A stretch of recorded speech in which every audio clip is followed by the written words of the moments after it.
The first time I realized my neighbors thought they owned my dock. I woke up on a Saturday morning, poured myself half a cup of burnt coffee, looked out across the lake, and saw a guy I had never met standing barefoot on my cedar planks eating a breakfast burrito like he paid property taxes there. He even nodded at me through the fog like we were old friends. Then he yelled back toward the water, "Hey, Kyle, tie the jet ski off over here. There's room." That was the moment something in me shifted. Now, if you've never lived on a lake in northern Michigan, there's this unspoken thing people always say about lake community. Everybody helps everybody. Folks wave from pontoons, neighbors borrow ladders and return them with a six-pack, that kind of thing.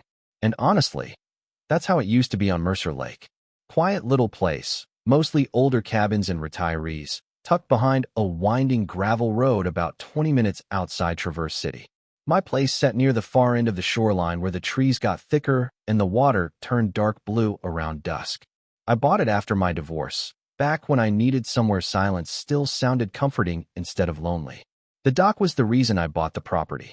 Hand-built cedar, 40 feet out into the water, old iron supports driven deep into the lake bed sometime in the late 70s. The previous owner, an old carpenter named Walt Brennan, built the whole thing himself with his two sons. Guy was dying of cancer when I met him. He walked me down there during the inspection, tapped the railing with his knuckles, and said, "That dock'll outlive both of us if idiots stay off it." At the time, I laughed. Turns out Walt knew exactly what he was talking about. About 3 houses down lived Derek Holloway and his wife Shannon. Derek was one of those men who somehow managed to look aggressively expensive all the time, even while grilling hamburgers. Boat shoes, mirrored sunglasses, polo shirts with tiny embroidered flags on them. Worked in commercial real estate out of Grand Rapids. Or at least that's what everybody said. Honestly, I barely spoke to him the first year I lived there. We'd wave occasionally. That was it. Then one summer things changed. Derek bought a white speedboat, one of those loud fiberglass monsters that looked less like a lake boat and more like something a guy rents during a midlife crisis in Miami. After that, every weekend turned into a floating tailgate party. Friends came up from the city, coolers piled high, Bluetooth speakers blasting country remixes nobody asked for. Sometimes they'd anchor near the cove and drink until midnight. Annoying, sure, but still technically their business. Then they started tying off at my dock. At first, it happened once or twice. I figured maybe wind drifted them over. Maybe they needed to stabilize while unloading people. I told myself not to be that guy. Lake people hate that guy. Nobody wants the shoreline grump screaming about property lines. So I let it go. Then 4th of July weekend hit. I came back from the hardware store one afternoon and found 3 boats tied to my dock like it was a damn marina. Beer cans sitting on the bench Walt built 30 years ago. Wet footprints across the planks. One teenage kid had a fishing rod propped against my railing while he scrolled TikTok, completely unaware I owned the thing he was leaning on. I remember standing there holding a bag of mulch thinking, am I losing my mind here? A woman in a red swimsuit looked over at me and smiled. We'll only be here a little while. Not sorry. Not is this okay? Just assumption. Like my property had quietly become public convenience space because nobody stopped them the first time. I walked back up to the house angry in that slow-burning kind of way that sneaks up on you later. Not explosive anger. Worse. The kind where you replay conversations in the shower. The kind where your jaw hurts because you've been clenching your teeth for hours without realizing it. And the thing is, it wasn't really about the dock anymore.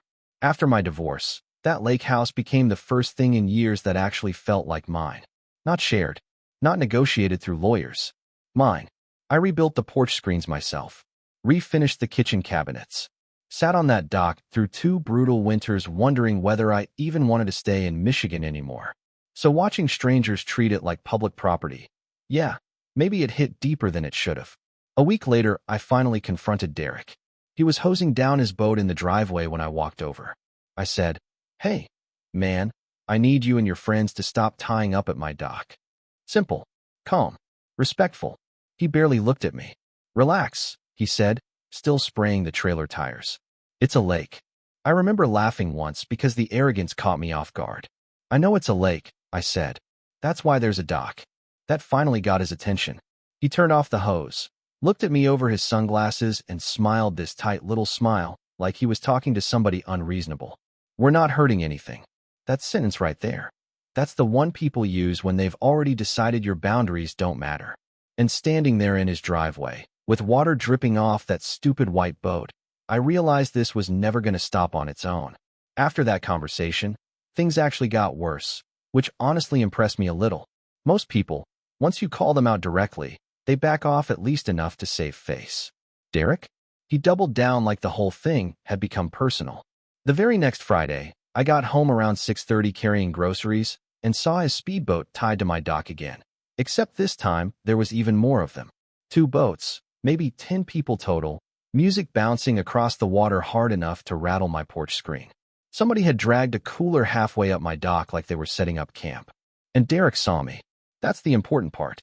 He saw me standing there at the top of the hill holding grocery bags, and instead of untying the boat, or even pretending to apologize, he lifted a beer toward me like we were buddies at a barbecue.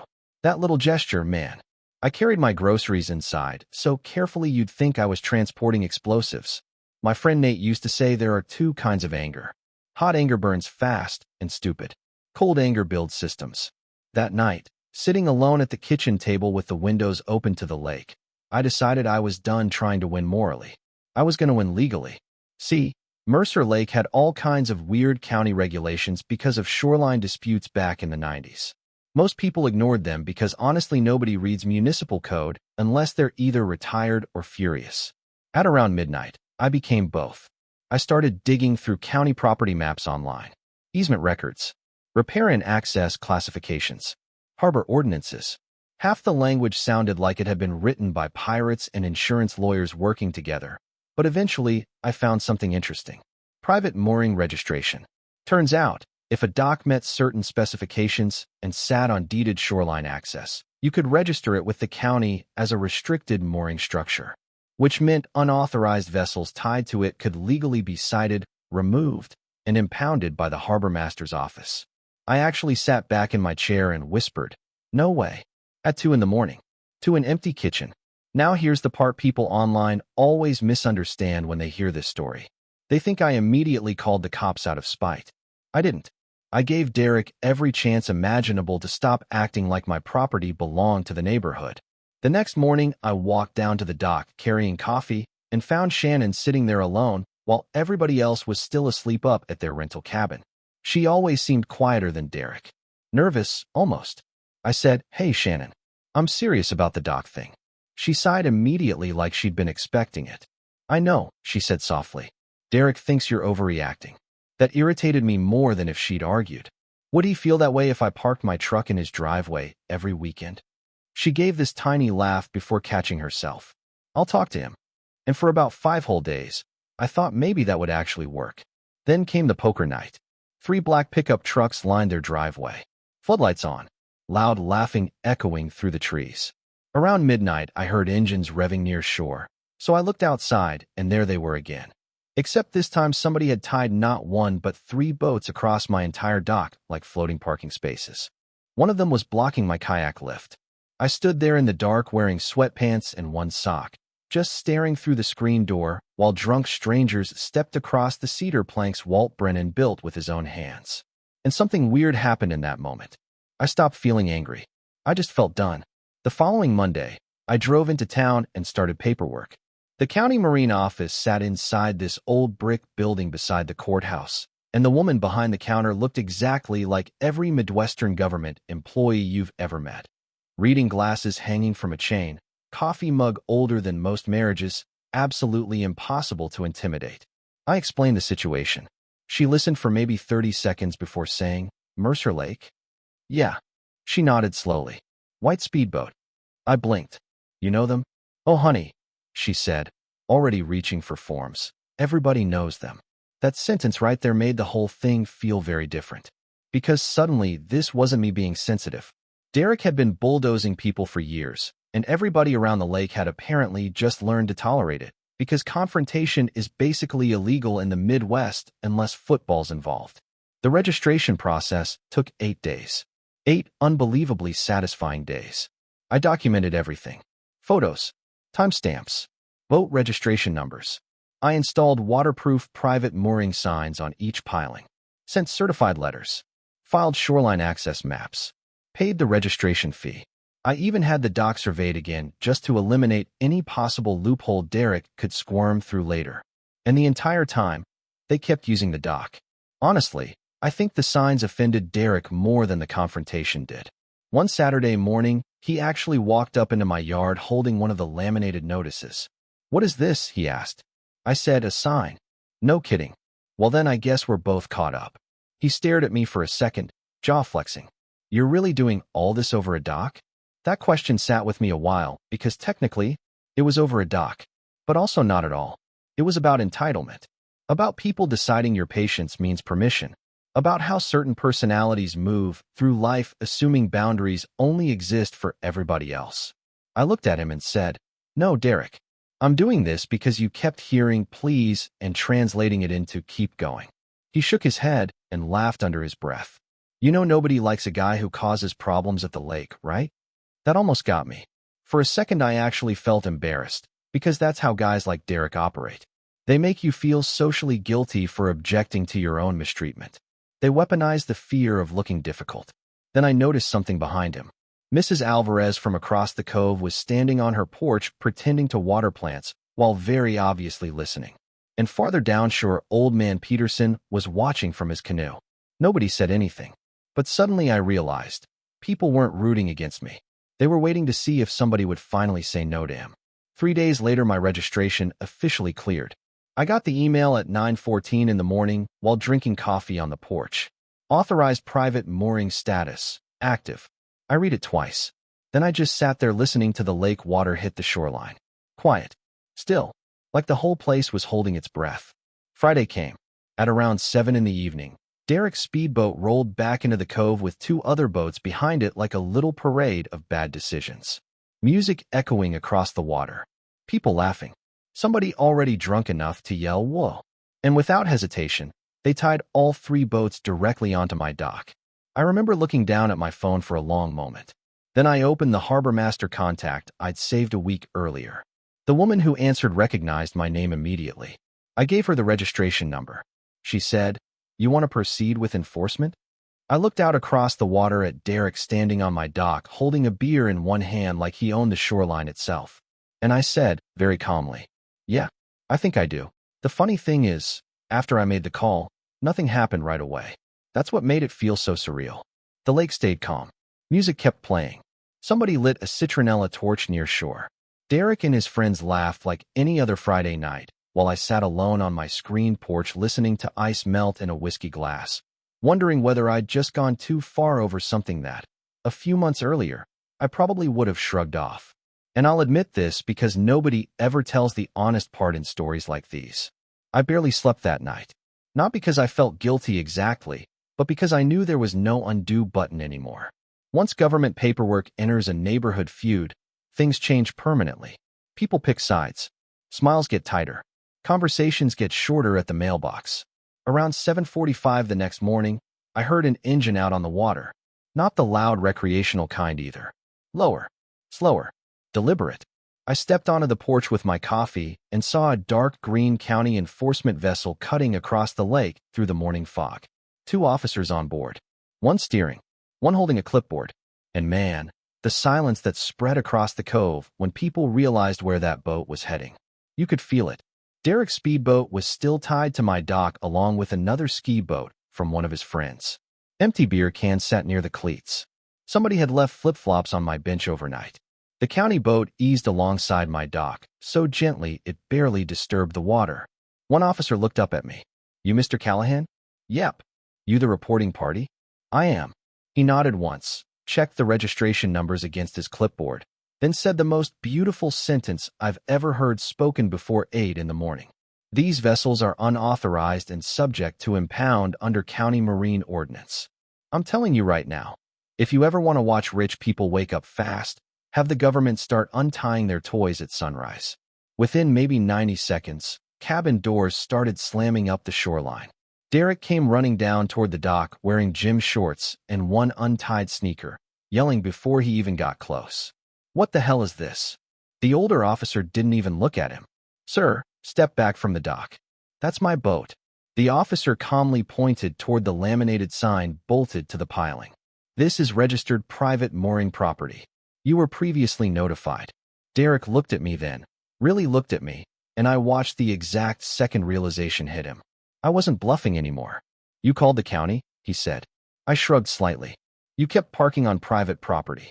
He actually laughed for a second, but it sounded panicked. You serious right now? Over docking space. The younger officer interrupted him. Sir, retrieval information will be available through county impound services. And then they started towing the boats away.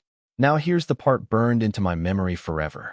Derek standing ankle-deep in lake water, watching his white speedboat disappear across Mercer Lake behind a county tow vessel, while still trying to act like he wasn't embarrassed in front of half the shoreline. One of his friends walked down holding a phone and whispered, Dude, it says 400 plus storage. The color drained right out of Derek's face. I should probably tell you I didn't celebrate. Not outwardly anyway. No fist pumping. No smug speech. I just sat down in one of the old dock chairs Walt left behind years ago and listened to the lake again. Quiet.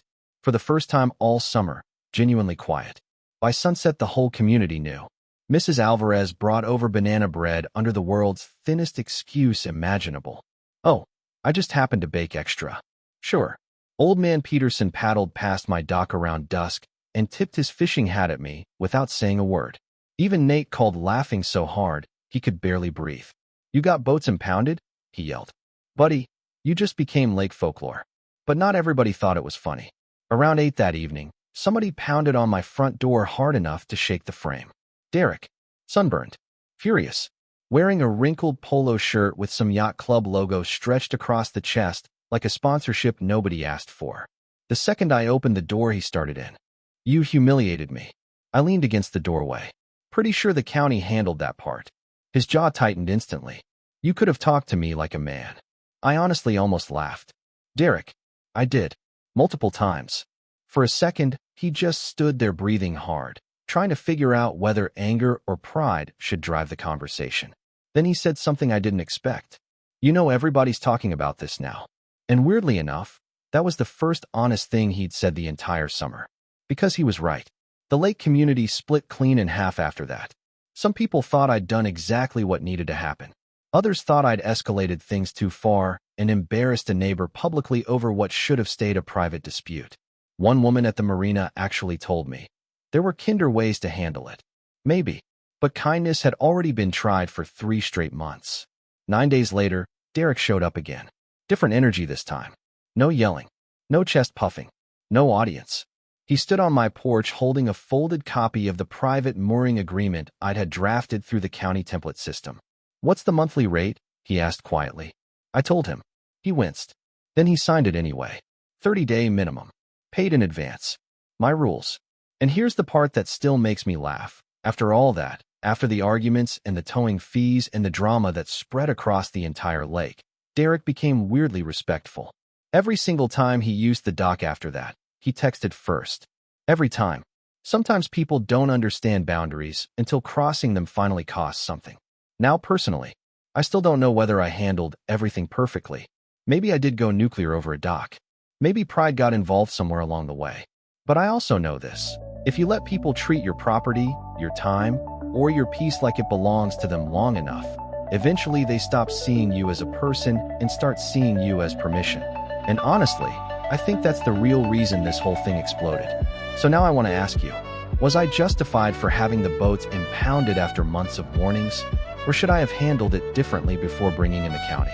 Because even now, people around Mercer Lake still argue about it. And judging by the comments this story usually gets, I have a feeling you probably will too.